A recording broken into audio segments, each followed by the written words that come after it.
बुखीरा शरीफ़ मां ख़बर सां शेयर कंदासीं। बुखीरा शरीफ़ जो ॻोठ जाम खान लगारी समेत ॿियनि मुख़्तलिफ़ ॻोठनि जे स्कूलनि खे एजुकेशन डिपार्टमेंट ताला लॻाए छॾिया। ॻोठाणनि ऐं ॿारनि जो तालीम खाते ख़िलाफ़ एहतिजाज।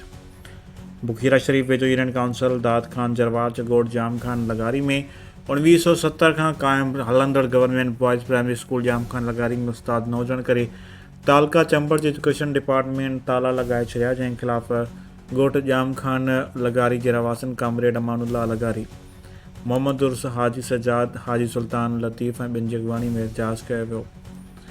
हिन जो इलाइक़े जा ग़रीब ॿार तालीम पिराइनि था। स्कूल ॿारनि में तादाद 150 खां मथे वधीक ॿार तालीम कनि था, पर हिकु उस्ताद मुक़ररु थियल हो जंहिंखे बदिली करे स्कूल खे ताला हणी समय मासूम ॿारनि जो मुस्तक़बिल दाव ते लॻायो वियो आहे।